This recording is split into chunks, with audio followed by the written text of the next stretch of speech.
নানান জায়গায় দাপট চালিয়েছে, দুষ্টামি নোংরামি করেছে, দুর্বৃত্তায়ন করেছে, তাদের অনেকে এখনো ভারতে আশ্রিত, খুব মৌজ মাস্তিতেই তারা সেখানে আছেন। বাংলাদেশি তরুণদের মধ্যে ভারত বিরোধিতা বাড়ছে কেন, কি মনে হয়? বাড়ছে, সেটা সত্য, একদম তরতাজা বিষয়টা, লুকোচুরির বিষয় নয়। 5 আগস্টের যেই বিপ্লব বলেন আর অভ্যুত্থান বলেন আর আন্দোলন বলেন, যেই নামে আপনি সম্বোধন করেন, এই একটা বাস্তবতা, যখন জেনজি যাদেরকে বলা হয় তারা তো এন্টি ইন্ডিয়ান সেন্টিমেন্টেই কিন্তু বড় হচ্ছে, এতে করে ভারতটা এখানে অত্যন্ত প্রাসঙ্গিক।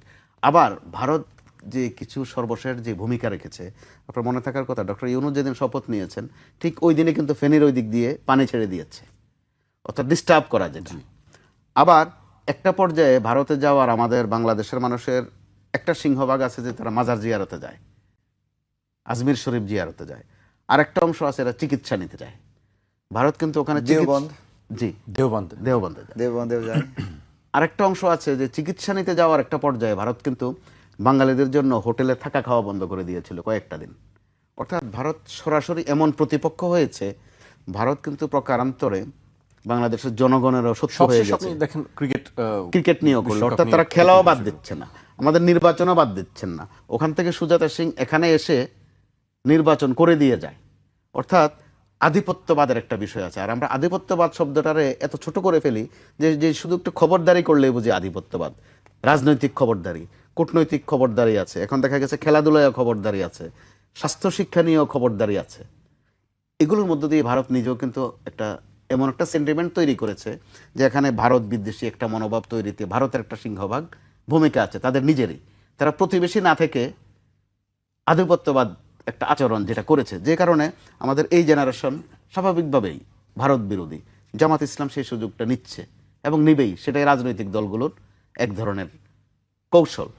সাবেক প্রধানমন্ত্রী শেখ হাসিনা কিন্তু গর্ব করে একবার বলেছিলেন যে ভারতকে এত দেয়াই আমি দিয়েছি যে আজীবন মনে রাখতে হবে। তাদের পররাষ্ট্রমন্ত্রী উপমা দিতে গিয়ে আর শব্দ পাচ্ছিলেন না, বলে ফেললেন যে আমাদের সম্পর্কটা স্বামী স্ত্রীর সম্পর্ক। হয়তো স্বামী স্ত্রী বুঝাননি, কিন্তু সম্ভবত তাৎক্ষণিক আর কোনো শব্দ পাননি। অর্থাৎ এই বিষয়গুলো আপনি চাইলেই মুছে দিতে পারবেন না। আবার মাঝে মধ্যে শেখ হাসিনার কিছু অডিও ফাঁস হয়, হোক ফেক বা জেনুইন যেটাই হোক, সেটা কিন্তু ভারত থেকে, যেহেতু তিনি আছেন ভারতে। আবার বাংলাদেশে যারা আওয়ামী লীগের শাসন আমলে নানান জায়গায় দাপট চালিয়েছে, দুষ্টামি নোংরামি করেছে, দুর্বৃত্তায়ন করেছে, তাদের অনেকে এখনো ভারতে আশ্রিত, খুব মৌজ মাস্তিতেই তারা সেখানে আছেন। যে কারণে একটা ভারত বিরোধী সেন্টিমেন্ট এখানে তৈরি হওয়া অত্যন্ত স্বাভাবিক।